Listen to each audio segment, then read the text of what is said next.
April 27th. We're going to start with the Daily Stoic today. Turn it inside out.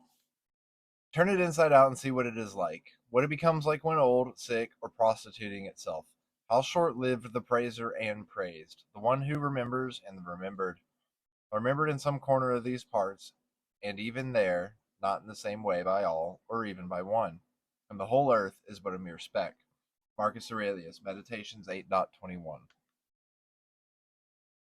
Stoicism is about looking at things from every angle, and certain situations are easier to understand from different perspectives. In potentially negative situations, the objective, even superficial gaze might actually be superior. The view might let us see things clearly without diving too much into what they might represent or what might have caused them. In other situations, particularly those that involve something impressive or praiseworthy, another approach, like that of contemptuous expressions, is helpful. By examining situations from the inside out, we can be less daunted by them, less likely to be swayed by them. Dig into your fear of death or obscurity, and what will you find? Turn some fancy ceremony inside out, and you will find what? Stoicism is about looking at things from every angle. And part of that angle, right, is remembering that the world is just a mere speck on a long enough time horizon. And so it's about every angle. All right, let's go over to the Art of War. First, the traditional text. We started a new chapter. We were in the chapter on terrain. And we are going to go through a little bit of the verses because we know that they kind of truncated a bunch of them into the first one, into the alternate translation, which we're about to dive into. So I want to get to one of the first reflections by one of the other generals of the time. So we're going to get through this real quick. Verse 2 Ground which can be freely traversed by both sides is called accessible. 3. With regard to ground of this nature, be before the enemy in occupying the raised and sunny spots, and carefully guard your line of supplies. Then you will be able to fight with advantage. 4.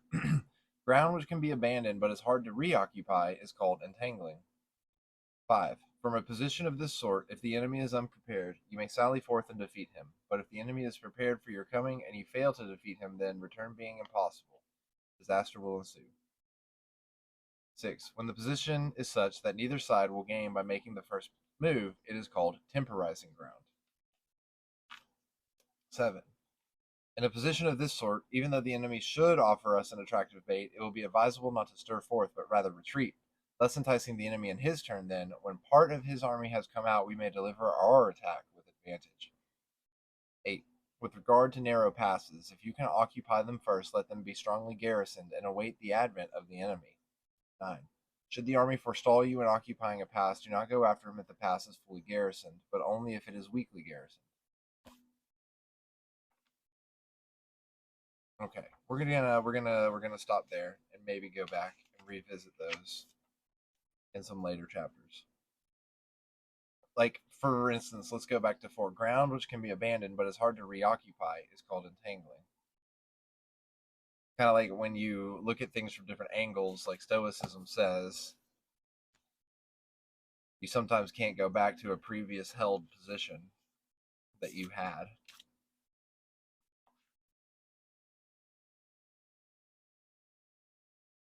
That's okay. So we don't like to. I don't like to edit these unless absolutely necessary. Like sometimes when my alarm goes off or whatever, and it stops recording. When both sides can come and go, the terrain is said to be easily passable. When the terrain is easily passable, take up your position first, choosing the high and sunny side, convenient to supply routes for advantage in battle. When you can go but have a hard time getting back, you are said to be hung up. On this type of terrain, if your opponent is unprepared, you will prevail if you go forth, but if the enemy is prepared if you go forth and do not prevail, you will have a hard time getting back, to your disadvantage. When it is disadvantageous for either side to go forth, it is called standoff terrain. On standoff terrain, even though the opponent offers you an advantage, you do not go for it. You withdraw, inducing the enemy half out, and then you attack to your advantage. On narrow terrain, if you are there first, you should fill it up and await the opponent. If the opponent is there first, do not pursue if the opponent fills the narrows. Pursue if the opponent does not fill the narrows. On steep terrain, if you are there first, you should occupy the high and sunny side to await the opponent. The opponent is there first, withdraw from there and do not pursue, right? So like high ground, like it's just not great to attack the high ground if you don't have it. On wide open terrain, the force of momentum is equalized and it is hard to make a challenge, disadvantageous to fight. Understanding these six kinds of terrains is the highest responsibility of the general, and it is imperative to examine them. Okay, so before we get to Li Quan and Mei Yao Chen, we know that from just understanding, like, it is imperative to examine and a high responsibility to the general to understand the different types of terrain. Like, these all represent different situations in life and how to respond.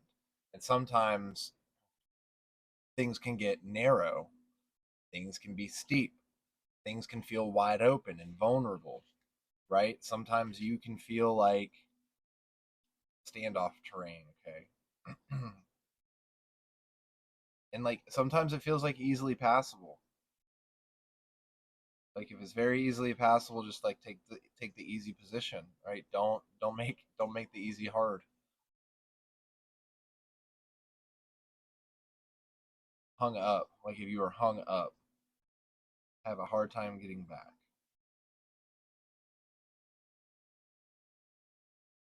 And standoff, right? When it's disadvantageous for either side to go forth, making sure that you analyze is something disadvantageous. And so, just as the Daily Stoic says, it's about determining and looking at things from all the different angles that you can and finding what's the most advantageous for you to move forth.